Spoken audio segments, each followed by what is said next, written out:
weliba waxaa intaa u sii dheer xirfad ma leh xirfad farsamo ay ku shaqaystaan ma leh soomaalidu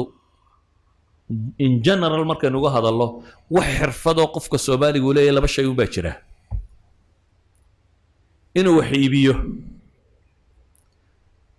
iyo darawal inuu gaari kaxeeyo waa labada xirfadood soomaalidu xirfad kale miyaa ku maqasheen labada xirfadood bay leeyihiin xirfadda wax iibinta halkiina kan dad badan iyo waxbaaba idinka socsocday oo soomaalidaaba baacmishtarka u badan baan arkayay safarka xaggaa kama socoto waayo everything company weyn baa haysta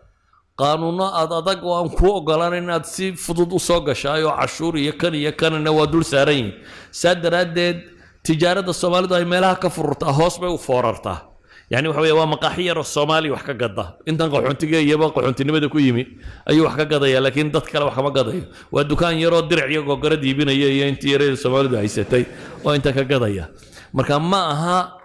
in baac mushtari u jeeda wadanka inuu wax ka iibsado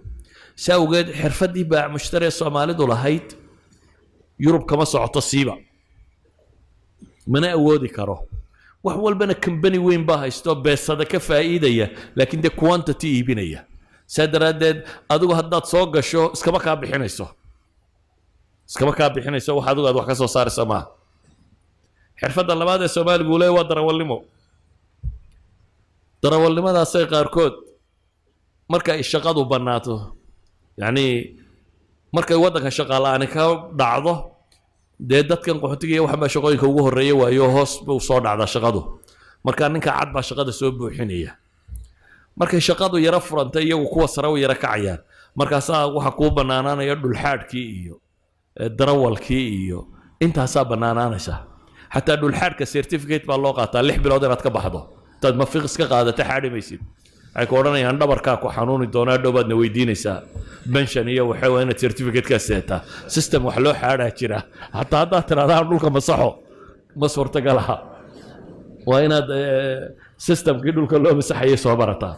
idan waxaan uga dan leeyahay ninka Soomaaliga xirfad ma leh dadka Soomaaliyada siyaacaya qof xirfad leh ma jiro Soomaaliga xirfadiisa ama waa zero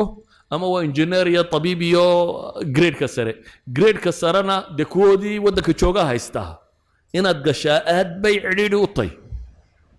ama nastan suurtagal maaha weliba haddaad xaggan kala tagtay shahaadada muctaraf maaha marka horeba adiga waxa lagu reebayaa aqoonsiga waraaqahan aad seetiyo waxba kama jirayaan waa kii wadanka ku bartay iyaga la soo qaatay shahaadadoodii sita waa kaaka haddana weli albaabadu ay ka xidhan yihiin wasta u baahan iyo cid meel marisa iyo shaqadu inay xoog u furantiyo waxa waa ilaa injineerada oo dhan waxa laga yaabaa inay taxi drivers ka mid yihiin waa injineer waxaan soo qaatay laakiin markuu shaqo kale waayay waa taxi driver waa bus driver waa lorry driver waa ka saawgeed waxa weeyaan